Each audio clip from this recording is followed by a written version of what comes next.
میں نے اسی لیے سورہ بقرہ کی آیت نمبر 42 کی تلاوت کا شرف حاصل کیا کہ جس میں اللہ اپنے بندوں کو بہت اہم پیغام دے رہا ہے اور انسانی سماج اور معاشرے کو متوجہ کر رہا ہے اور بیدار کر رہا ہے، اور یہ اعلان کر رہا ہے وَلَا تَلْبِسُوا الْحَقَّ بِالْبَاطِلِ، دیکھو حق کو باطل کے ساتھ نہ ملاؤ، وَتَكْتُمُوا الْحَقَّ وَأَنْتُمْ تَعْلَمُونَ، اور تم حق کو اگر چھپاتے ہو تو یقیناً یہ قرآن مجید کے اصول کے خلاف ہے۔ قرآن یہ کہہ رہا ہے کہ اگر تم جانتے ہو تو حق کو نہ چھپاؤ۔ دو باتیں آپ کے سامنے ہیں، ایک یہ کہ حق کو باطل کے ساتھ نہ ملاؤ، اور دوسرے یہ کہ اگر تم حق جانتے ہو تو حق کو نہ چھپاؤ۔ لہذا میرا مزاج یہ ہے کہ میں آیت قرآنی کا سہارا لے کر کے ائمہ معصومین کی احادیث کو ذریعہ بنا کر کے مومنین کے سامنے ان باتوں کا ذکر کرنے کی کوشش کرتا ہوں کہ جو زیادہ تر ہمارے سامنے بیان نہیں ہوتی ہیں مگر ان کی ضرورت ہمیں بہت زیادہ ہے۔ اور اسی لیے میں نے آج کے لیے سوچا، چونکہ آج کا جو دن گزرا ہے وہ ہمارے اور آپ کے چوتھے امام زین العابدین علیہ السلام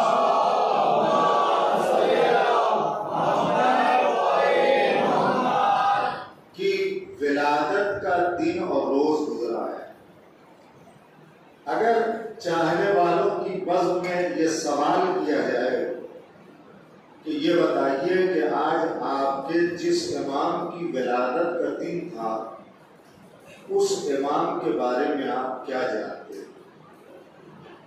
دیکھیے یہ تو کہنا بھی تو حق ہے نا کہ اس امام کے بارے میں آپ کیا جانتے ہیں، تو زیادہ تر ہمارے سماج میں لوگوں کی نظریں جھک جائیں گی۔ کیوں؟ کیونکہ انہیں امام چوتھا مانتے تو ہیں مگر پہچانتے نہیں۔ ٹھیک ہے، تو ہمیں امام ماننے کے ساتھ ساتھ اپنے امام کو پہچاننا بھی ہے، اپنے امام کو پہچاننا بھی ہے، اور یہی وجہ ہے کہ ہم امام کو مانتے ہیں پہچانتے نہیں۔ دلیل سنیے، امام کو مانتے ہیں مگر پہچانتے نہیں ہیں۔ دلیل کیا ہے؟ دلیل یہ ہے کہ روایتوں میں ملتا ہے کہ جب ہمارے آخری امام کا ظہور ہوگا تو امام کو دیکھنے کے بعد بہت سارے لوگ یہ کہتے ہوئے نظر آئیں گے کہ ہم نے ان بزرگوار کو کہیں دیکھا ہے، یہ چہرہ کہیں دیکھا ہوا ہے، یہ چہرہ جانا پہچانا لگ رہا ہے۔ اس کا مطلب کیا ہے؟ اس کا مطلب یہی ہے کہ ہمارے سامنے آئے کئی بار، مانتے تو تھے مگر پہچانتے نہیں تھے۔ توجہ کر رہے ہیں؟ ہم اپنے امام کو مانتے تو تھے مگر پہچانتے نہیں تھے۔ تو آج ہماری ذمہ داری یہ ہے کہ ہم اپنے ہر امام کو اگر مانتے ہیں تو انہیں پہچاننے کی بھی کوشش کریں، ان کے بارے میں کچھ یاد رکھنے کی بھی کوشش کریں۔ لہذا آج میں نے سوچا کہ آج میں اپنی مجلس کا اس طرح سے آغاز کروں گا کہ اپنے امام کو پہچاننے کی بھی کوشش کریں کہ آپ کا امام کیسا امام ہے، کون ہے آپ کا امام، جسے آپ اتنا مانتے ہیں، جسے آپ اتنا چاہتے ہیں، جسے آپ اتنی محبت کرتے ہیں، کیا وہ امام ہماری اتنی محبتوں کا مستحق ہے؟ توجہ کیجیے گا، یہ ساری باتیں آپ سوچیے آپ اس بارے میں کہ ہمارے چوتھے امام صرف امام نہیں کہ آپ یہ حجت خدا ہے، خدا کی حجت ہے، لیکن آج کاروبار دنیا نے ہمیں اتنا مشغول کر دیا ہے، اتنا مصروف کر دیا ہے کہ ہمارے پاس اپنے امام کو جاننے اور پہچاننے کے لیے وقت میسر نہیں ہے۔ کسی کے پاس نہیں، کسی کے پاس نہیں ہے وقت، کسی کے پاس نہیں۔ کیوں نہیں؟ اگر آپ یہ سوچیں کہ آج یہ دنیا جو قائم ہے، یہ دنیا جو باقی ہے، اور اس دنیا میں جو نعمتیں نازل ہو رہی ہیں اور ہم تک جو پہنچ رہی ہیں، وہ ہمارے امام کی وجہ سے ہے یا نہیں؟ ہمارے امام کی وجہ سے۔ تو جن کی وجہ سے نعمتیں ہمیں مل رہی اور ہم کھا رہے ہیں، اور اسی کو یاد نہیں کر رہے، اسی کو ہم پہچاننے کی کوشش نہیں کر رہے۔ تو اپنے امام کو پہچاننا ہے تو پہچانے کیسے؟ کیا امام کے اقوال پڑھو، امام کے فرامین پڑھو، امام کے ارشادات پڑھو جو آپ نے فرمایا ہے، امام کے واقعات پڑھو، تب آپ پہچانیں گے کہ اپنے امام کو کہ آپ کا امام کیا ہے۔ آج تو سوشل میڈیا کا زمانہ ہے، آج کے زمانے میں کوئی ایکسکیوز نہیں ہے، کوئی معافی نہیں ہے۔ آج کے زمانے میں پڑھنا لکھنا نہیں آتا ہے تو اس کے لیے بھی وسائل ہیں، پڑھنا لکھنا آتا ہے تو اس کے لیے بھی تو وسائل ہیں، یعنی ہر چیز کے لیے ہر چیز مہیا ہے۔ تو آپ یہ نہیں کہہ سکتے کہ ہمیں یہ نہیں آتا وہ نہیں آتا۔ اچھا، اتنا سب اگر دین کے بارے میں کہا جائے تو کہتے ہیں لوگ یہ نہیں آتا وہ نہیں آتا، اور دنیا کے بارے میں کہا جائے تو کہتے ہیں ہمیں سب کچھ آتا ہے، کہتے ہیں ہمیں نہ سکھاؤ، ہمیں نہ بتاؤ، یہی کہا جاتا ہے نا دنیا کے بارے میں۔ آج اتنے سے بڑے بچے کو موبائل دے دیا جائے تو وہ شاید، میں اپنی بات کروں، مجھ سے زیادہ جانتا ہو۔ آج کی دنیا ایسی ہوئی، آج کی جنریشن جو ہے وہ ایسی ہو گئی ہے کہ جو آج بھی ہم اس عمر میں جتنا نہیں جانتے ہیں، وہ ہم سے زیادہ اس سوشل میڈیا میں اس کے سارے ایپس، پروگرامز اور کیا کیا جو ہوتے ہیں وہ سبھی بچے جانتے ہیں۔ جانتے یا نہیں جانتے؟ تو اس میں دلچسپی ہے، یعنی دنیا میں دلچسپی ہے، دین میں کوئی دلچسپی نہیں۔ اس کی وجہ کیا ہے معلوم ہے؟ اس کی وجہ یہ ہے کہ ہم نے اپنے دین کو کبھی بھی اہمیت نہیں دی ہے، اہمیت نہیں دی ہے۔ کیوں اہمیت نہیں دی؟ ابھی میں آپ کو دلیل دوں گا، مثال دوں گا تو بات آپ کو سمجھ میں آئے گی۔ ہم نے اپنے دین کو کبھی اہمیت نہیں دی، ہمیشہ ہم نے دنیا کو اہمیت دی ہے، دنیا کے کاموں کو اہمیت دی ہے۔ یہی ہے نا۔ اب مثال میں آپ کو دیتا ہوں اور دلیل بھی یہی ہے۔ کیا دلیل کیا ہے؟ کیا دلیل یہ ہے کہ نماز کا وقت ہو گیا، نماز کا وقت ہو گیا اور آپ کو کوئی ضروری کام بھی اسی وقت آ گیا، تو اب یہ دو چیزیں ایک ساتھ ہو گئی، نماز کا وقت اور ضروری کام۔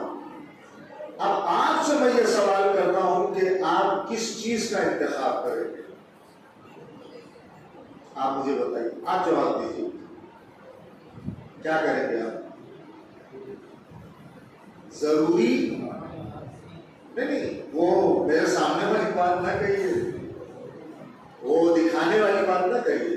نماز تو سب بچے بھی بول دے گا میرے سامنے، نماز نہیں، پریکٹیکل میں آ کر کے اس کو دیکھیے، زبان سے نہیں، پریکٹیکل میں دیکھیے کہ اگر ایسا وقت آ جائے تو آپ کس چیز کا انتخاب کریں گے؟ سمپل ہے ایک دم، ضروری کام، نماز ہم بعد میں بھی پڑھ لیں گے لیکن پہلے کام نپٹا کے آ جائیں۔ آج ہمارے سماج میں یہی تو ہے نا۔ اس کا مطلب کیا ہے؟ اس کا مطلب آپ نے کبھی گہرائی سے سوچا ہے؟ اس کا مطلب یہ ہے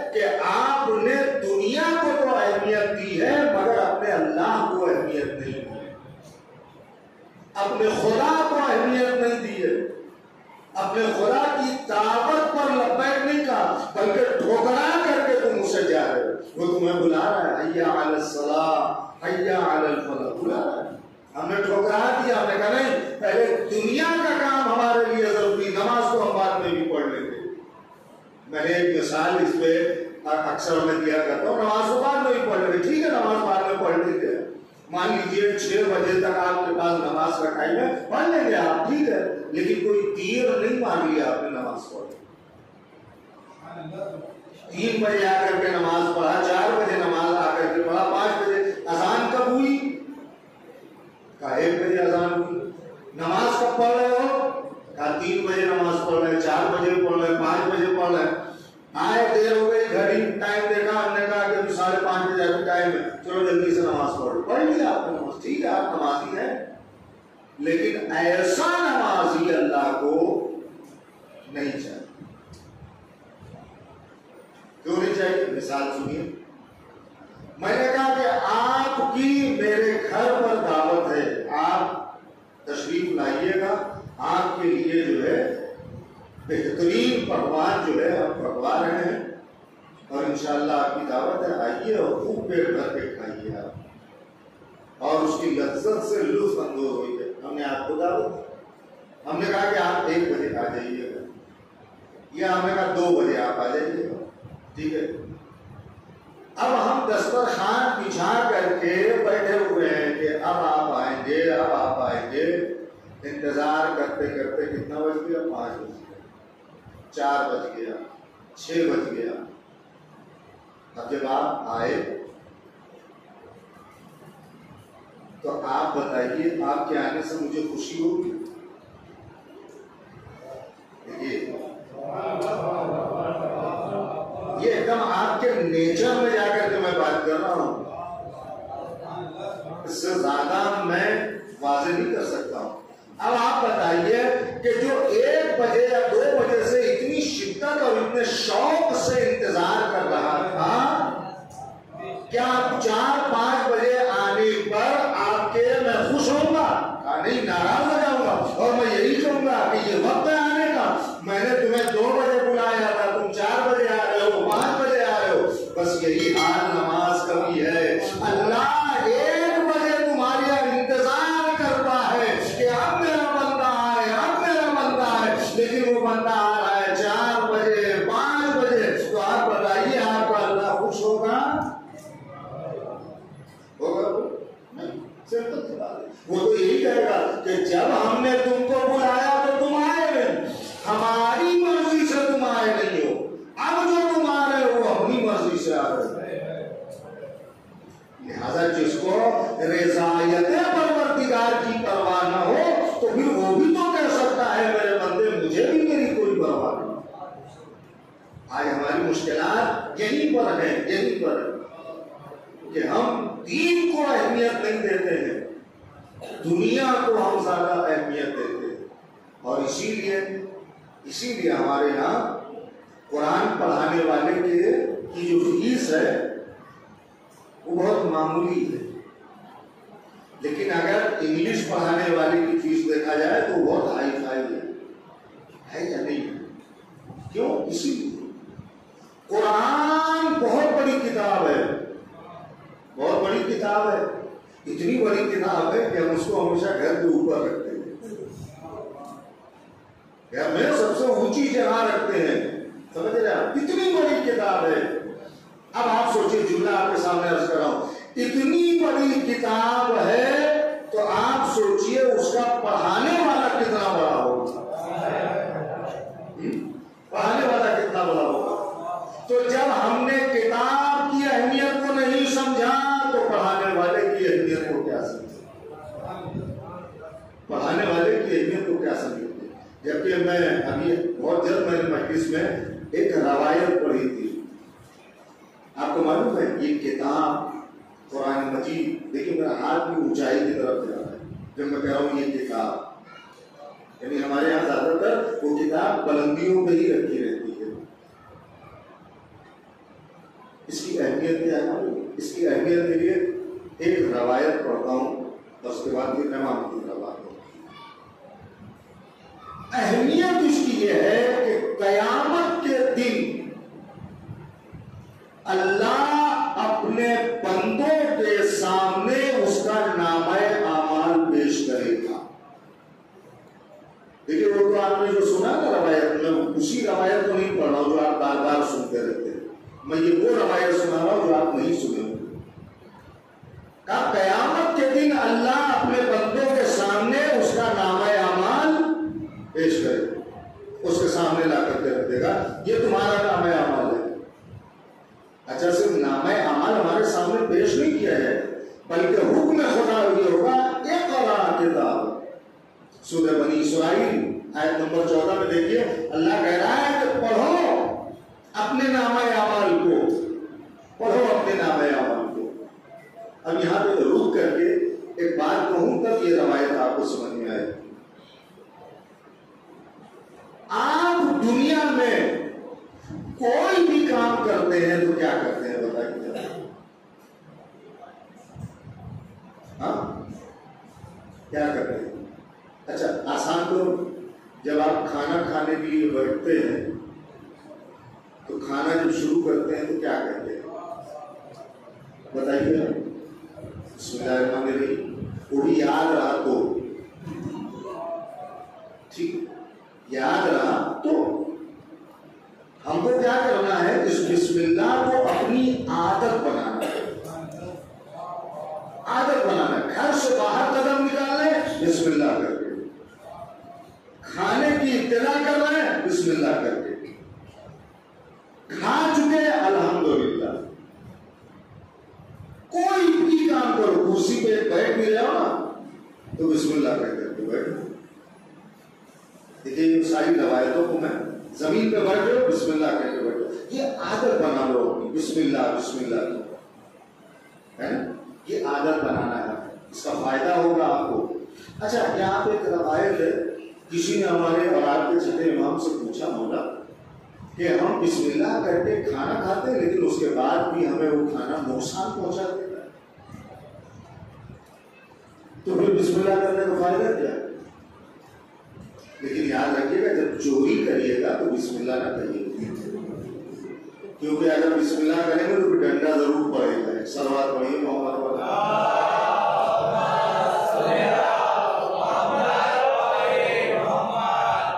تو آپ کے سامنے عرض کروں کھانا کھاتے ہیں بسم اللہ کرتے ہیں لیکن اس کے باوجود وہ کیا کرتا ہے؟ نقصان کرتا ہے. کیا فرزند رسول کی بات سمجھ میں؟ تو امام نے اس سے سوال کیا یہ بتاؤ کہ جب تم کھانا کھاتے ہو تو کیا بیچ میں کلام بھی کرتے ہو، بات بھی کرتے ہو؟ سنیے، کیا بیچ میں کلام بھی کرتے ہو، بات بھی کرتے ہو؟ کہاں ہو؟ کتنے وقت تو ایک لقمہ ہاتھی میں رہ جاتا ہے، 5 منٹ بات کرنے میں رہ جاتے ہیں. یہی ہے نا، دسترخوان پہ 4 لوگ 5 لوگ بیٹھے ہیں تو باتیں تو وہی ہوتی ہے. تو مولانا نے کہا اسی لیے وہ بسم اللہ کا اثر نہیں ہوتا ہے. کیوں؟ کہا اس لیے کہ تم باتوں کے ذریعے سے اس کا تسلسل ختم کر دیتے ہو. لہذا اگر بات کرنے کے بعد اب پھر لقمہ جب اٹھا رہے ہو تو پھر اسے بسم اللہ الرحمن الرحیم کہو تاکہ اس کے اثر کا تسلسل باقی رہے. یہی وجہ ہے آج کھانے کے بعد بدہضمی ہو رہی ہے، کھانے کے بعد گیس ہو رہی ہے، کھانے کے بعد یہ ہو رہا ہے، جل ہو رہی ہے نا، ساری چیزیں پیدا ہو رہی ہے اسی کہ بسم اللہ کا صحیح استعمال ہمارے یہاں نہیں ہے. جو طریقہ بتایا ایک بار بسم اللہ کیے تو بغیر کلام کیے کھانا ختم کرتے وقت تک اس کا اثر باقی رہتا ہے. لیکن اگر بیچ میں کلام کر رہے ہو پھر اس کے بعد جب لقمہ اٹھا رہے ہو پھر سے بسم اللہ کرو. یہ طریقہ یاد رکھیے، یہ امام نے بتایا، ورنہ بسم اللہ کا اثر ظاہر ہو جائے گا، ختم ہو جائے گا. تو عادت بنانا ہے. تو اللہ قیامت کے دن مومنوں کے نامہ اعمال کو ان کے سامنے پیش کرے گا. مومنوں کے عام ہو گئے وہ جب نامہ اعمال پیش کرے گا تو اللہ کیا کہے گا؟ پڑھو اس نامہ اعمال کو اپنے پڑھو. تو اب پڑھتے تھے تو بسم اللہ کر کے پڑھتے تھے. چونکہ دنیا میں عادت تھی، دیکھیے یہ عادت یہیں پہ ختم نہیں ہونے والی ہے، یہ عادت آخرت تک جانے والی ہے. عادت ایسی بناؤ کہ جو وہاں شرمندہ نہ ہونے دے. عادت ایسی نہ بناؤ کہ دن بھر گانا گنگناؤ اور اس کے بعد تو پروردگار مرتے وقت کلمہ پڑھنا نصیب ہو. یہی ہے نا، دن بھر گنگنا رہے ہیں کچھ اور دعا کر رہے ہیں کہ مرتے وقت کلمہ پڑھنا نصیب ہو. یاد رکھیے گا جو عادت اس دنیا میں آپ بنا رہے ہیں نا، وہی عادت آپ کی وہاں بھی. اب عادت ہم نے بسم اللہ کی بنائی تھی، اب جب وہاں نامہ اعمال پڑھنے کے لیے دیا گیا ہم کو، اور ہم نے جب نامہ اعمال پڑھنا شروع کیا تو شروع کرنے سے پہلے ہم نے کہا بسم اللہ الرحمن الرحیم. بہت توجہ چاہتا ہوں، جیسے ہی ہم نے کہا بسم اللہ الرحمن الرحیم، اچانک سے ہم نے دیکھا کہ ہمارے نامہ اعمال میں جتنے گناہ تھے وہ ختم کر دیے گئے. جتنے ہمارے گناہ تھے وہ ختم کر دیے گئے. آواز قدرت اس وقت آئے گی، اے میرے بندے، چونکہ تو نے مجھے میری رحمانیت سے، میری رحیمیت سے مجھے پکارا ہے، تو میرا فرض یہ ہے کہ میں تیرے گناہوں کو معاف کر دوں. اور آج تو خود اپنے فیصلے کے لیے کافی ہے. آج تو خود اپنے فیصلے کے لیے کافی ہے. کہ قرآن کہہ رہا ہے، قرآن میں نہیں کہہ رہا ہوں. یہ آواز قدرت آئے گی، ندا آئے گی. اللہ ہے میرے بندے، تم نے مجھے پکارا کہ تو رحمان ہے، تو رحیم ہے، یہ کہہ کر کے پکارا ہے. لہٰذا تمہارے نام اعمال سے تمہارے گناہ مٹ جائیں. آپ نے سوچا ایک بسم اللہ، ایک بسم اللہ، کتنا بڑا فائدہ ہے اس کا، کہ وہاں نام اعمال سے ہمارے گناہ ختم کر دیے جائیں. تو آپ سوچئے پورا قرآن اگر ہم تلاوت کرتے رہیں تو ہمیں یقیناً جنت میں معصومین کی قربت نصیب ہوگی. لیکن ہمارے یہاں کیا، ہم نے اس کتاب کی اہمیت کو ختم کر دیا. دین کی اہمیت ہمارے یہاں نہیں ہے. جو اہمیت نہیں، یہی اہمیت اپنے اندر پیدا کرنا ہے. سارا معاملہ یہ، ہر چیز کو مجلس آپ کر رہے ہیں، نماز آپ پڑھ رہے ہیں، سب کچھ کر رہے ہیں، لیکن کسی چیز کو اہمیت دے کر کے کرنا یہ اور بات ہے. ٹھیک ہے، اسی لیے امام نے کیا کہا، چھٹے امام نے کیا کہا، جو نماز کو ہلکا سمجھے، جو نماز کو سبک کر دے، یعنی اہمیت نہ دے، اس کو ہماری شفاعت نصیب نہیں ہوگا. جو اہمیت ختم کر دے. کبھی کبھی کیا ہوتا ہے، نماز کا وقت ہوا، 4 لوگ بیٹھ کر کے بات کر رہے ہیں، بات کرتے کرتے نماز کا وقت ہو گیا، نماز شروع ہو گئی، لوگ پڑھ رہے ہیں، تو ہم نے کہا یار چلو بیٹھے ہیں، اس سے اچھا نماز ہی پڑھ لیتے ہیں. کبھی آپ نے جملے پہ اپنے غور کیا کہ آپ کیا کر رہے ہیں؟ اس جملے کے ذریعے سے آپ نماز کو کیا کر رہے ہیں، ہلکا کر رہے ہیں. کہنے کا مقصد کیا ہے، مجلس میں آؤ تو مجلس کی اہمیت کو سمجھ کر کے آؤ. نماز پڑھنے آ رہے ہو تو نماز کی اہمیت سمجھ کر کے آؤ. یہ نہیں ہے کہ بس کرتے ہوئے آ رہے ہیں تو کرتے رہیں. ہمارے باپ دادا نے ہم کو سکھایا ہے تو ہم وہی کرتے رہیں. ہر چیز کو اہمیت دے کر کے اس کے بعد اس کام کو انجام دو، تب وہ عمل کسی قابل بنتا ہے. ورنہ میں نے آپ کو کہا نا، اہمیت جب تک ہماری نظروں میں نہیں ہوگی تب تک ہمیں نماز سمجھ میں نہیں آئے گی، تب تک ہمیں مجلس اذان سمجھ میں نہیں آئے گی. اور یہی وجہ، اہمیت ہمارے درمیان نہیں ہے. آپ دیکھیے مجلس ہوتی رہتی، لوگ باہر کھڑے رہتے ہیں، فرش اذان پر آ کر کے بیٹھتے ہی نہیں ہیں. کیوں؟ کیونکہ یہ مجلس کرنے آئے ہیں مگر ان کو مجلس کی اہمیت نہیں معلوم. جہاں آپ یہ کہتے ہیں کہ کوئی آئے یا نہ آئے جناب سیدہ آ جاتی ہیں تو جب وہ بیوی آ گئی تو پھر اب آپ کو کس کا انتظار؟ اگر یہ اہمیت تو نماز بھی پڑھنا ہے تو نماز کو اہمیت دینا ہے, اس کو اہم بنا کر کے پڑھنا ہے. نہیں کوئی بھی کام آ گیا کام بعد میں کریں گے, پہلے نماز توجہ کر رہے ہیں. اسی لیے جب ہمارے یہاں اہمیت نہیں رہتی نا تو ہم بچوں سے رات میں کیا کہتے ہیں, بیٹا جلدی سو جاؤ صبح میں اسکول جانا ہے, یہ کہتے ہیں نا, بیٹا جلدی سو جاؤ صبح میں. یہ ہر گھر کی آواز ہے, ہر گھر کی آواز ہے.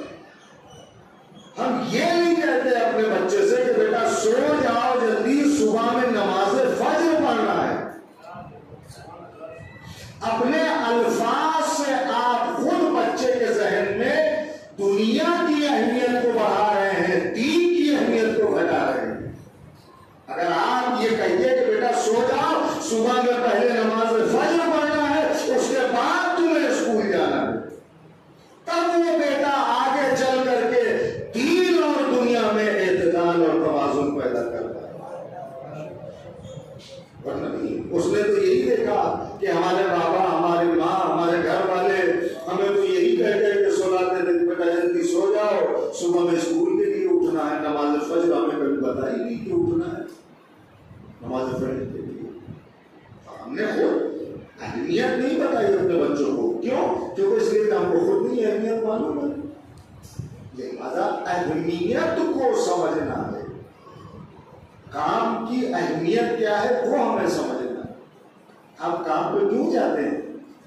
کیونکہ آپ کو اس کی اہمیت پتا ہے کہ اگر ہم گھر بیٹھ گئے تو ہمارے پیچھے 4 لوگ جو کھانے والے ہیں وہ بھوکے مر جائیں گے.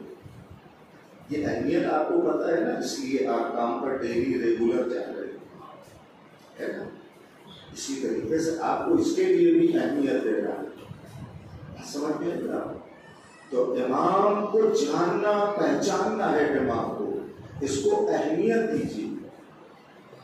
اس لیے کہ جب آپ کا امام آئے آپ کے درمیان تو آپ اپنے امام کو پہچان سکے. یہ ہے ضروری ہمارے لیے.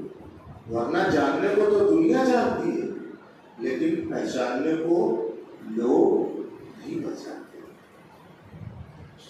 اب جس امام کی میں بات کر رہا ہوں اس امام کے حوالے سے میں جناب موسیٰ کی 3 باتیں آپ کے سامنے رکھتا ہوں اور انشاءاللہ آج کی مجلس میں اسی کو ختم کر دوں گا کہ اللہ نے جناب موسیٰ کو وحی کی. اور آج یہ 3 چیزیں آپ جو ہے تو رفع سمجھ کر کے لے جائیے. اللہ نے جناب موسیٰ کو وحی کی. کیا وحی کی؟ کہ اے موسیٰ, فقیر آپ جانتے ہیں کس کو کہتے ہیں؟ فقیر آپ کو تو پتا ہے کس کو کہتے ہیں؟ فقیر کا مطلب ہوتا ہے کہ محتاج. فقیر کا مطلب ہوتا ہے ضرورت مند. لیکن ہمارے یہاں کیا ہے, جو مانگتا ہوا نظر آئے اسے ہم فقیر کہتے ہیں, مانگنے والا کہتے ہیں, ہے یا نہیں؟ لیکن آج میں آپ کو ایک نقطہ دینا چاہتا ہوں اور ایک اینگل دینا چاہتا ہوں کہ جس کے ذریعے سے آپ کی سوچ بڑھے. فقیر جو ضرورت مند ہو, جو محتاج ہو, جو لوگوں کے سامنے ہاتھ پھیلا رہا ہو, اسے ہم سمجھتے ہیں کہ وہ فقیر ہے. لیکن اللہ جناب موسیٰ سے کہہ رہا ہے, موسیٰ فقیر وہ نہیں ہے, فقیر وہ نہیں ہے. تو پروردگار فقیر کون ہے؟ کہا فقیر وہ ہے کہ جس کے پاس مجھ جیسا کفیل نہ ہو, مجھ جیسا کفالت کرنے والا نہ ہو, وہ انسان فقیر ہے. تقدیر وہ ہے، اس کے اوپر بھروسہ رکھو کہ وہ تمہاری کفالت کرے گا، اس کے اوپر بھروسہ رکھو وہ تمہاری کفالت کرے گا، وہ تمہاری ذمہ داری لے گا۔ کیوں پریشان ہو، کیوں بے چین ہو؟ ایک مثال دوں آپ کو تو بات آپ کو سمجھ میں آئے گی۔ آپ جس گھر میں پیدا ہوتے ہیں، تو جس گھر میں آپ پیدا ہوئے تو کبھی آپ نے سوچا کہ ہم پہنیں گے کیا، ہم کھائیں گے کیا، ہم اوڑھیں گے کیا، ہم بچھائیں گے کیا؟ کبھی اپنی ضرورتوں کے بارے میں سوچا؟ جس گھر میں پیدا ہوئے کہا نہیں، کہا کیوں؟ کہا اس لیے کہ جن کے گھر میں پیدا ہوئے ہیں یہ ان کی ذمہ داری ہے کہ وہ ہماری ضرورتوں کو پورا کریں۔ سوچیے آپ، تو جن کے گھر میں پیدا ہو رہے ہیں تو یہ شعور پیدا ہو رہا ہے کہ جن کے گھر میں پیدا ہوئے ہیں وہ ہماری ضرورتوں کو پورا کرے گا۔ تو جس نے تم کو پیدا کیا ہے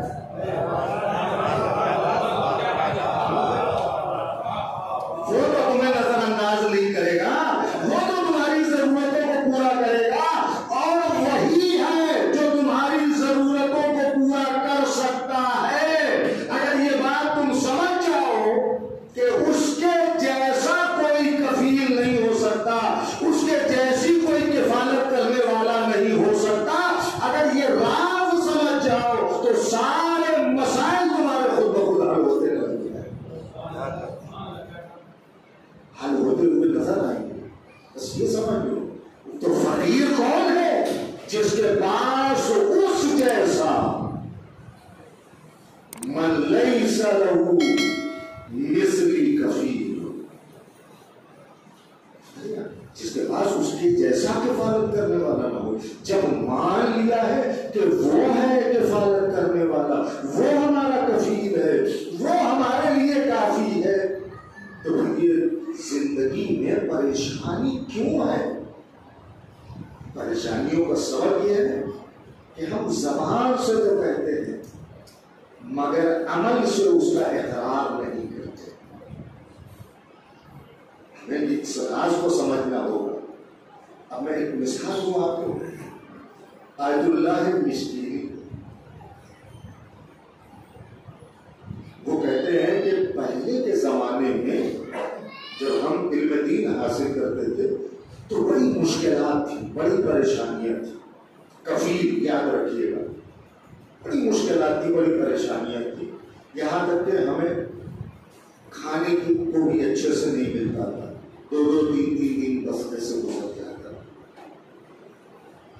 بڑی تکلیف اٹھانا پڑتی تھی۔ ایک دن ایسا ہوا، لفظ کفیل یاد رکھیے گا، اس کے لیے میں صرف سنا رہا ہوں۔ ایک دن ایسا ہوا کہ 2-3 دن سے کھانا نہیں کھایا، مدرسے سے چلے مسجد کی طرف جائیں گے نماز پڑھیں گے، وہاں پہنچے تو دیکھا نماز شروع ہو گئی۔ ہم نے فوراً وضو کیا اور نماز میں شریک ہو گئے، نماز پڑھ لی۔ اب نماز پڑھنے کے بعد نکلے کہ آج کیسے رات کٹے گی، 2-3 دن ہو گیا کھانا نہیں کھایا ہے اچھے سے، آج کیسے ہو گیا، کہاں ملے گا کیسے؟ وہ کہتے ہیں کہ میں مسجد سے نکل کر اپنے مدرسے کی طرف جا رہا تھا کہ پیچھے سے ایک آواز آئی، اور وہ آواز مجھے پکار رہی ہے۔ تو کہتے ہیں کہ میں نے پیچھے مڑ کر کے دیکھا تو ایک بوڑھی عورت ہے جو میرے پیچھے کھڑی مجھے آواز دے رہی ہے۔ میں پلٹا اس کی طرف تو اس نے کہا، اے فلانی، میں نے منت مانی تھی کہ جب میرا وہ کام ہو جائے گا تو یہ 5000 میں اس کو دوں گی جو مسجد سے نکل کر سب سے پہلے میرے سامنے نظر آئے۔ سوچیے آپ، دیکھیے کفیل، لفظ کفیل یاد رکھیے گا تو انشاءاللہ بات آپ تک پہنچ جائے گی۔ کہا میں اسے دوں گی جو سب سے پہلے مجھے نظر آئے گا، اور اس زمانے میں 5000 تومان ایران کا۔ اس نے اس بوڑھی عورت نے اس طالب علم کو دیا، کہا یہ تمہارے لیے ہی ہے۔ وہ کہتے ہیں وہ میں نے لیا پیسہ اور لے کر کے میں ہوٹل کی طرف چلا۔ سنیے نا، یہ پریکٹیکل کی بات ہے اور اسی میں ہمیں اترنا ہے۔ جب تک ہم پریکٹیکل اور عملی میدان میں نہیں آئیں گے، زبانی کوئی کچھ بھی کہتا ہے، کوئی فائدہ نہیں، ابس اور بیکار ہے، کوئی فائدہ نہیں ہے۔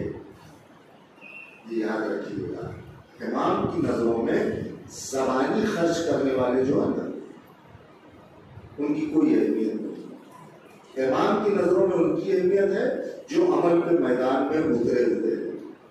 اور میں واقعہ نہیں پڑھنا چاہتا ہوں، امام نے کسی موقع پر یہ جملہ کہا ہے، زبانی جمع خرچ کرنے والے بہت لوگ ہیں، باتیں بنانے والے بہت لوگ ہیں، لیکن عمل کے میدان میں بہت کم ہے۔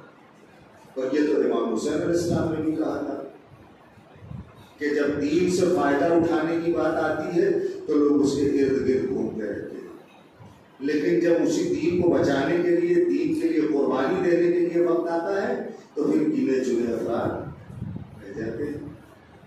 اس وقت مین مرحلہ کیا ہے؟ پریکٹیکل ہے، عملی میدان میں۔ اس میں اگر تم ثابت قدم ہو تو تم اپنے آپ کو پرکھو، دیکھو کہ ہو کہ نہیں ہو، تبھی مومن کہلاؤ گے۔ مومن پریکٹیکل میں ہوتا ہے، زبان میں نہیں ہوتا۔ یہ کہتے ہیں میں لے کر کے ہوٹل کی طرف چلا اور سوچتے ہوئے جا رہا تھا آج تو میں 2-3 دن کی کسر بھی پوری کر لوں گا۔ ایسی بات ہے، بھوکا ہے آدمی، ضرورت ہے، کتنا خوش ہوا ہوگا، لے کر کے چلا کہ آج میں 2-3 دن کی وہ جو کسر ہے وہ بھی پوری کر لوں گا، خوب کھاؤں گا پیٹ بھر۔ جا رہا تھا کہ راستے میں ایک فقیر نظر آیا، سنیے نا، ایک فقیر نظر آیا۔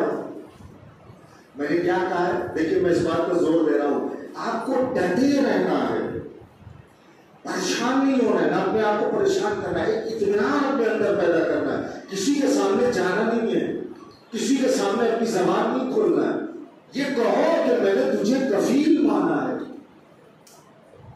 تو میری ضرورتوں کو پورا کرنے والا ہے، تو میری کفالت کرنے والا، تو میں کسی کے در پہ کیوں جاؤں؟ یہی ہے، یہی چیز جو میں آپ کے سامنے پہنچا رہا تھا۔ یہ کہتا ہے کہ میں جب چلا تو راستے میں ایک فقیر ملا،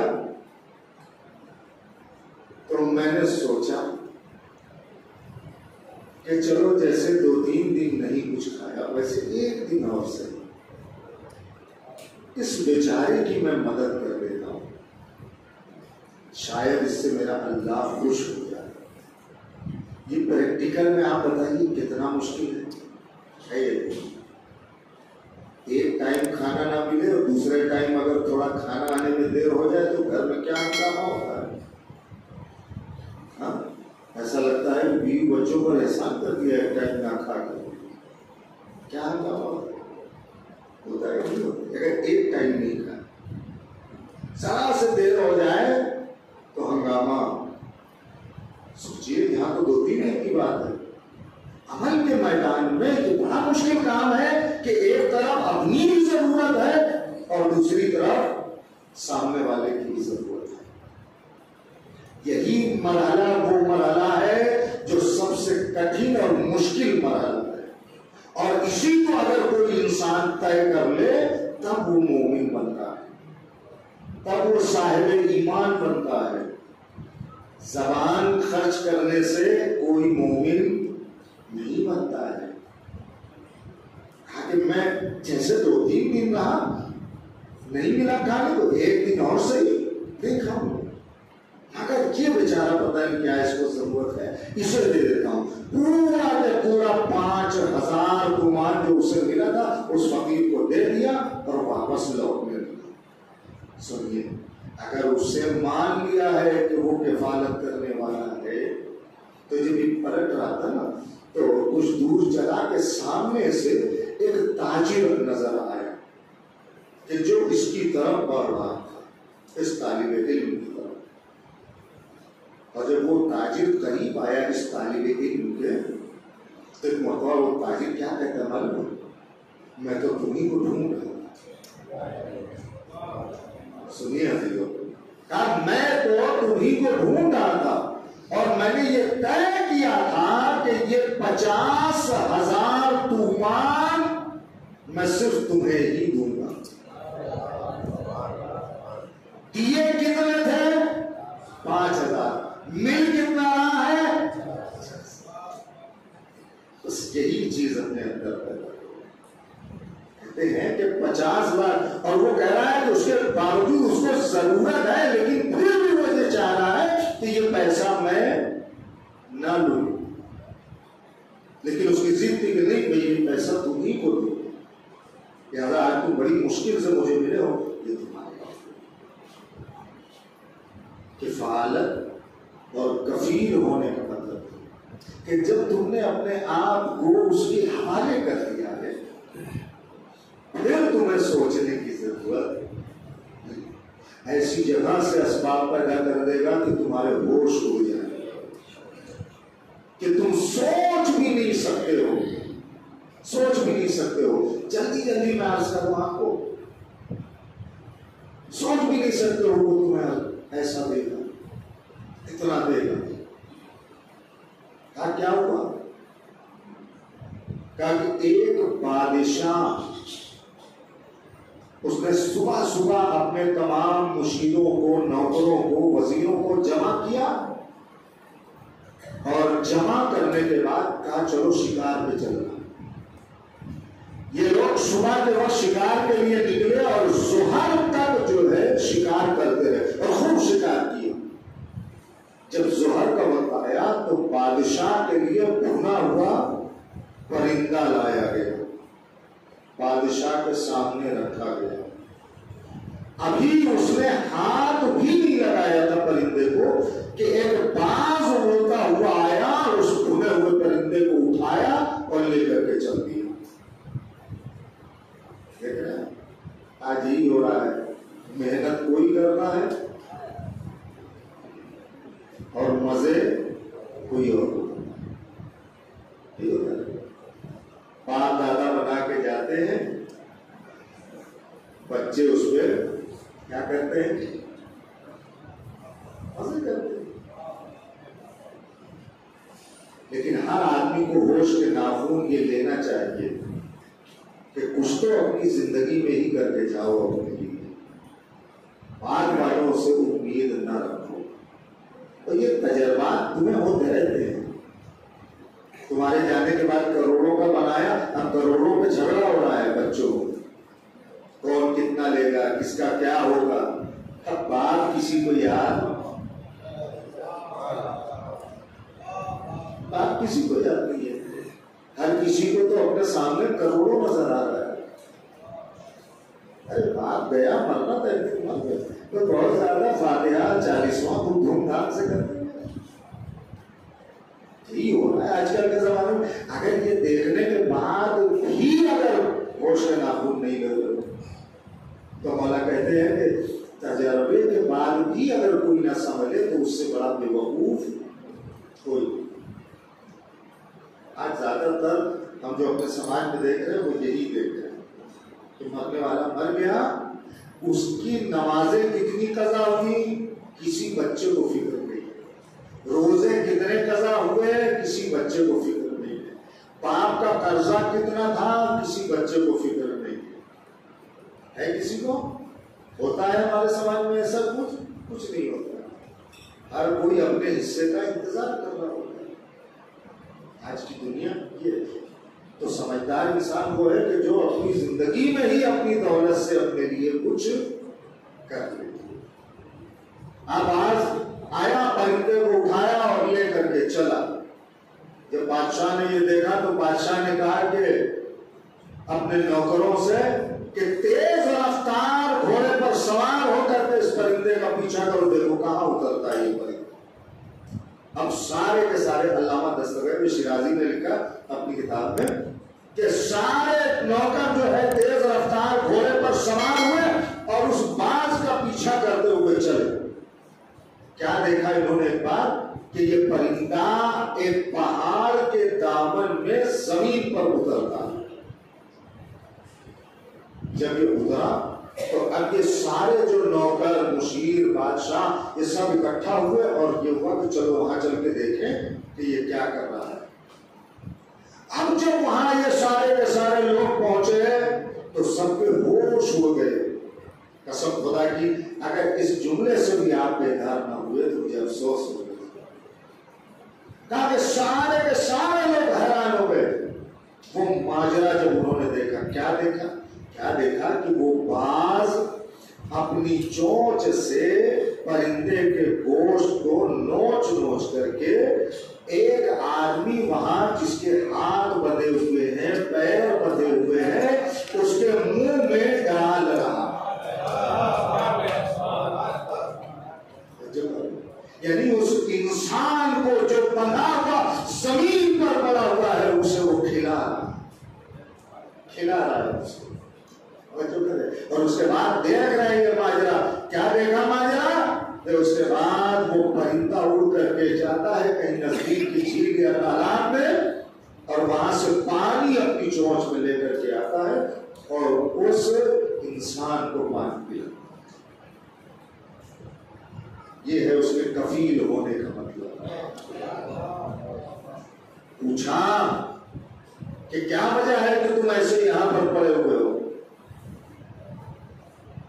کہا میں ایک تاجر ہوں، سامان لے کر کے آ رہا تھا کہ راستے میں ڈاکوؤں نے مجھے لوٹ لیا اور مجھے قتل کرنا چاہتے تھے۔ میں نے کہا دیکھو سامان جو بھی تمہیں لے جانا لے جاؤ لیکن مجھے قتل نہ کرو۔ کہا ٹھیک ہے اگر ہم تجھے قتل نہیں کریں گے تو قتل سے بدتر سزا ہم تجھے دیں گے۔ اور وہ سزا کیا تھی کہ اس کے ہاتھ اور پیر کو باندھ کر کے ہلا کر کے چلے۔ یہاں نہ کوئی آتا ہے نہ جاتا ہے، نہ کوئی دیکھنے والا ہے نہ دیکھنے والا ہے، کسی کو بھنک بھی نہیں لگے گی کہ یہاں پڑا ہوا ہے، یہ مر جائے گا۔ لیکن اللہ نے جب تک جس کو زندگی دی ہے تب تک اس کا رزق اللہ اس تک پہنچاتا ہے، چاہے جس ذریعے سے وہ رزق پہنچائے مگر پہنچاتا رہے گا۔ یہ ہے اس کے کفیل ہونے کا۔ اور اس کے بعد اللہ جناب موسیٰ سے کہتا ہے موسیٰ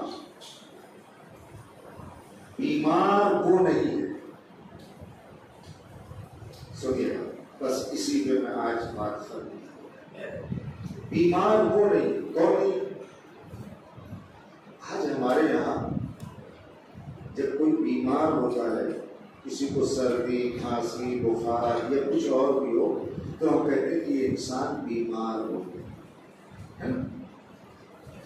کسی کو ہم نے کھانستے ہوئے دیکھا تو ہم نے کہا کیا طبیعت کچھ ٹھیک نہیں ہے، طبیعت کچھ ناساز ہے، یہی ہے نا؟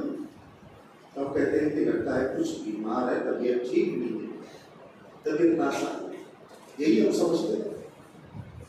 سنیے اللہ کیا کہہ رہا ہے؟ اللہ کہہ رہا ہے بیمار وہ نہیں ہے جس کو تم بیمار سمجھ رہے ہو۔ پروردگار بیمار کون ہے؟ کہ بیمار وہ ہے کہ جس کے پاس میرے جیسا طبیب نہ ہو۔ اللہ جناب موسیٰ کو وحی کر من لیس لہ مثلی طبیب، کہ جس کے پاس میرے جیسا طبیب۔ ہمارے اور آپ کے چوتھے امام جب بیمار ہوئے تو ان کے بابا اپنے بیٹے کی عیادت کے لیے آئے۔ دیکھیے ایک بیماری وہ تھی جو کربلا میں، ٹھیک ہے، لیکن وہ بیماری صرف کربلا تک رکھیے، ہمیشہ کے لیے امام کو بیمار نہ بتائیں۔ وہ مصلحتاً کربلا میں بیمار تھے، مصلحتاً۔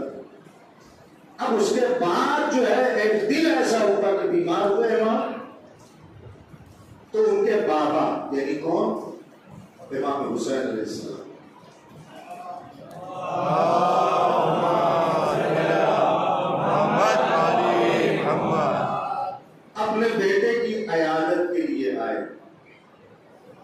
جب اپنے بیٹے کی عیادت کے لیے آئے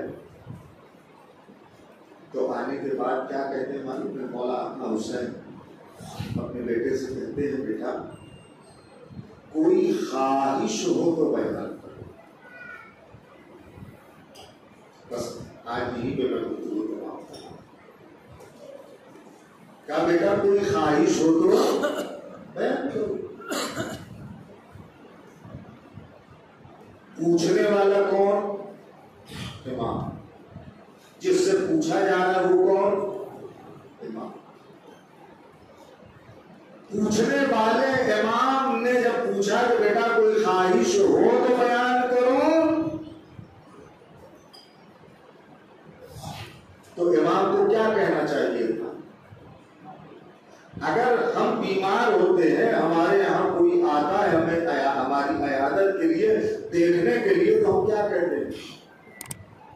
اگر ہم کسی سے کہیں بیمار سے، کسی بیمار سے کہ اگر کچھ ضرورت ہو تو بتائیے، تو ہم یہ تو کہہ ہی سکتے ہیں کم سے کم، اور کہتے ہی ہیں کہ بس دعا کر دیجئے کہ جلدی سے ٹھیک ہو جائے. یہی ہے نا. تو امام نے جب پوچھا، باپ نے جب پوچھا تو بیٹے کو کیا کہنا چاہیے تھا کہ بابا دعا کر دیجئے کہ میں جلدی سے صحت یاب ہو جاؤں، ٹھیک ہو جاؤں. اور اگر یقیناً امام حسین دعا کر دیتے تو بیٹا ٹھیک ہو جاتا ہے نہیں. ارے جس نے راہب کو 7 بیٹے عطا کیے ہو جو اس کی تقدیر میں بھی نہ تھے، تو اگر وہ دعا کے لیے ہاتھ اٹھاتا تو یقیناً شفایاب ہو جاتے. لیکن بیٹے نے یہ نہیں کہا. کیا کہا بابا جان میری خواہش یہ ہے کہ میں قضا و قدر الہی پر راضی رہوں. یہ چوتھے امام کا جملہ ہے. امام کیا کہہ رہے ہیں؟ آج کے دن کی مناسبت سے میں آپ کے سامنے عرض کر رہا ہوں. کہا کہ میری خواہش یہ ہے کہ میں قضا و قدر الہی پر راضی رہوں. کیا مطلب ہے اس کا؟ یعنی اس کا مطلب یہ ہے کہ امام یہ کہنا چاہتے ہیں وہ جو چاہتا ہے وہی میں چاہتا ہوں. اگر وہ یہ چاہتا ہے کہ میں اس حال میں رہوں تو میں راضی ہوں کہ میں اس حال میں رہوں. اس لیے سنیے گا، اس لیے کہ وہ بہتر جانتا ہے کہ وہ اپنے بندے کو کس حال میں رکھے. ہم نہیں طے کر سکتے کہ ہمارے لیے کون سا حال بہتر ہے. یہ ہمارے بارے میں وہ طے کر سکتا ہے کہ ہمارے لیے کون سا حال بہتر ہے. دیکھیے کتنی بڑی بات کہی ہے امام نے. ان جملوں سے اپنے امام کو پہچان کہ امام کہہ رہے ہیں کہ بس خواہش یہ ہے کہ قضا ہوتا ہے، یعنی جیسا وہ چاہتا ہے ویسے ہی میں چاہوں، یہی میری خواہش. اور ویسے ہی چاہنے کا مطلب یہ ہے کہ میری زبان پر پھر شکوہ نہیں ہونا چاہیے، شکایت نہیں ہونا چاہیے. بیمار ہے تو بھی، تنگ دستی ہے تو بھی، کسی بھی حال میں شکایت نہیں ہونا چاہیے. جب یہ جان لو کہ اس حال میں میرا پروردگار مجھے دیکھنا چاہتا ہے تو کوئی شکایت رہے گی نہیں. کیوں؟ کیونکہ وہ جانتا ہے کہ کس کو کس حال میں رکھنا بہتر ہے. یہ ہم اور آپ نہیں طے کر سکتے. یہ امام ہے، یہ جب بھی بات کرتے ہیں تو مادیات کی بات نہیں کرتے، معنویات کی بات کرتے ہیں، روحانیت کی بات کرتے ہیں. ان کا کلام یوں ہی نہیں ہوتا ہے.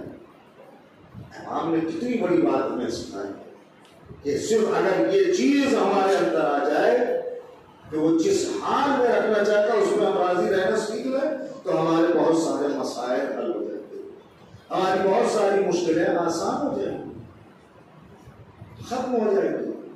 اور اسی لیے جب امام کے در پر، چوتھے امام کی بات کر رہا ہوں، جب امام کے در پر کوئی مانگنے والا آتا تھا نا، کوئی سائل آتا تھا، تو امام اس کے احترام پہ کھڑے ہوتے تھے.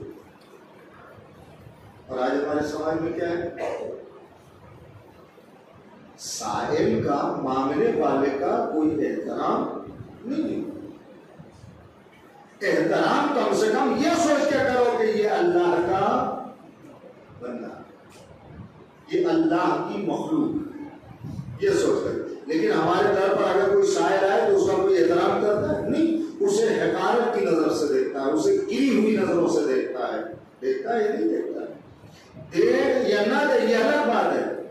اسے کھڑی کھڑی سنائے گا بھی، اسے چھڑک بھی دے گا، یہ ساری چیزیں کرتا ہے. ہاں کرتا ہے.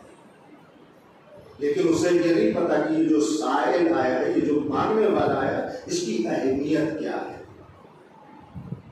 اس کی اہمیت یہ ہے کہ ہمارا اور آپ کا چوتھا امام سائل کے احترام میں کھڑا ہوتا ہے اور کھڑے ہو کر کے سائل کا استقبال کرتا ہے. کسی نے پوچھا مولا یہ کیا؟ مانگنے، سائل مطلب مانگنے والا آیا ہے، اس کے احترام میں آپ کھڑے ہو گئے، اس کا استقبال کر رہے ہیں. تمہیں نہیں معلوم، تمہیں نہیں معلوم. آپ مولا بتائیے کیا ہے اس کا فلسفہ، کیا ہے اس کا سبب، کیا ہے؟ اس کا سبب یہ ہے کہ یہ میری دی ہوئی امانتوں کو دنیا سے آخرت تک پہنچا دیتا ہے. کاش کہ یہ جملہ آپ سمجھ جائیں. جو ہم اس کے ہاتھ میں دیتے ہیں نا،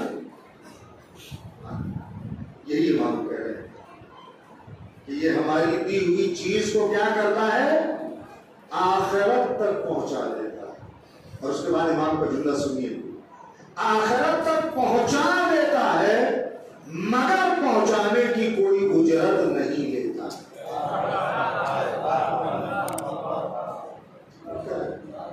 کتنا بڑا کام کر رہا ہے مگر کوئی اجرت اس کی.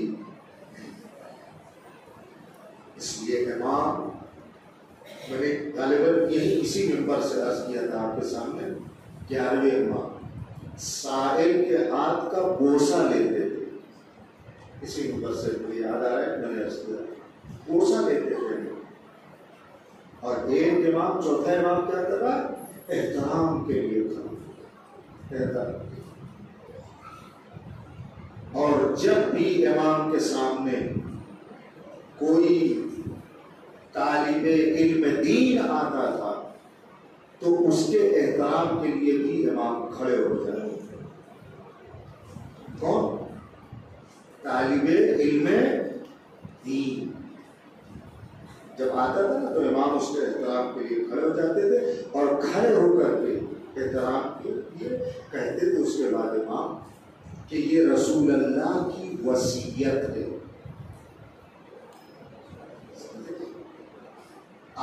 طالب علم دین کے احترام کے لیے کھڑے ہونا یہ کس کی وصیت ہے؟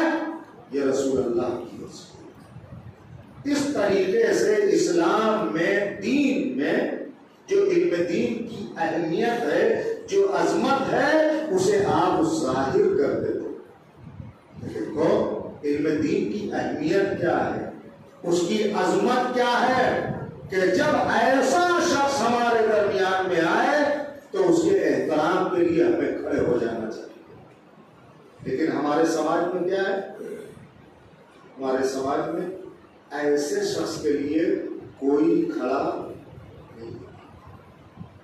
ایک آئینہ ہے امام کی طرف سے. آج اگر صاحبان اقتدار آ جائیں، صاحبان دولت ہمارے درمیان آ جائیں تو لوگ ان کے احترام کے لیے کھڑے ہو جاتے ہیں. لیکن اگر طالب علم دین آ جائے تو اس کے احترام کے لیے نہیں کھڑے. آج جن کے پاس اقتدار ہے، دولت ہے، آج انہوں نے سارا احترام انہیں پر قربان کر دیا ہے. یہ یاد رکھیے گا، پورے ائمہ کی سیرت، ہمارے آخری نبی کی سیرت میں آپ دیکھ لیجیے، کہیں یہ نہیں ملتا ہے کہ کسی کے لیے اس کے اقتدار کے لیے، اس کے اقتدار کی وجہ سے اس کا احترام کیا ہو، کسی کا اس کی دولت کی وجہ سے احترام کیا ہو، لیکن یہ ضرور ملتا ہے کہ اگر طالب علم دین آ جائے تو اس کا احترام امام نے کیا، اس کا احترام نبی نے کیا۔ تو جب تم نظام کو پلٹ رہے ہو، الٹ پلٹ کر رہے ہو، تو اس کا خمیازہ تمہیں بھگتنا ہو۔ بس میری بات کو ہے، اصل میں ہمیں ان چیزوں کو سمجھنا ہے اور اس پر غور کرنا ہے کہ ہم اپنی زندگی کو کہاں لے جا رہے ہیں، جہاں امام کا نام تو ہے مگر امام کی سیرت نہیں، جہاں امام کے نام پر لبیک تو ہے مگر کمزوروں، غریبوں، بے سہارا لوگوں کی کوئی مدد نہیں۔ یہی امام، جب امام کی شہادت ہوئی ہے اور جب امام کو غسل دیا جانے لگا تو دیکھا گیا کہ امام کی پیٹھ پر گٹھے پڑے سیاہ، تو معلوم ہے کیونکہ یہ امام جسے آپ نام سے جانتے ہیں مگر کردار سے نہیں جانتے، رات کے اندھیرے میں بوریاں اپنی پشت پر ڈالتا تھا اور لوگوں کے دروازے تک جاتا تھا۔ آج اگر کسی کو ہم سے ضرورت ہو تو ہم کہتے ہیں ہمارے دروازے پر،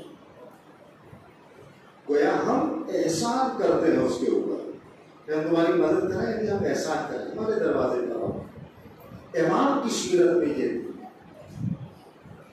امام خود چل کر کے ضرورت مندوں تک جاتے تھے، دروازے دروازے جاتے تھے اور ہر ایک کی ضرورت کو پورا کرتے تھے مگر کبھی چہرہ اپنا نہیں دکھاتے۔ لینے والے کو یہ پتہ ہی نہیں ہوتا تھا کہ دینے والا بالکل وہی کردار ہے جو پہلے علی کا کردار ہے، وہی سیرت ہے جو پہلے والے علی کی سیرت۔ شہادت کے بعد لوگوں نے جانا ایسے بنیے، اگر امام کے قریب ہونا چاہتے ہو نا تو ایسے قریب ہو، زبان سے نہیں، عمل کے ذریعے سے اپنے امام کے قریب ہو۔ لیکن جو امام اتنا رؤوف تھا، اتنا مہربان تھا، اتنا مشفق تھا، اتنا شفیق تھا، اس امام کے ساتھ دنیا والوں نے کیا کیا؟ یہی میں آپ کو بتانا چاہتا ہوں، نیکی کر کے کسی سے امید نہ رکھو۔ اگر اللہ کے لیے نیکی کی ہے تو امید اسی سے رکھو۔ جتنے اتنا سب کچھ اللہ کے بندوں کے لیے کیا، انہیں اللہ کے بندوں نے ہمارے امام کے ساتھ کیا کیا معلوم ہے؟ دنیا میں دو شخصیتیں ایسی ہیں، دو شخصیتیں کہ جو جوانی میں ضعیف ہو، چند جملے مسائل کی سنیے اور میں استعمال۔ دو شخصیتیں ایسی ہیں جو جوانی میں ہی ضعیف ہو۔ پہلی شخصیت کا نام ہے جناب فاطمہ الزہرا۔ 18 سال کا سن، سر کے بال سفید ہو گئے، کمر جھک گئی ہے۔ 18 سال کے سن میں اللہ، سر کے بال سفید، چلتی ہیں تو عصا کا سہارا۔ آپ جانتے ہیں بی شہزادی جب نماز پڑھتی تھی نا تو نماز اس انداز سے پڑھتی تھی، نماز اس انداز سے پڑھتی تھی کہ ایک ہاتھ سے دیوار کا سہارا لیتی تھی اور ایک ہاتھ سے اپنی ٹوٹی ہوئی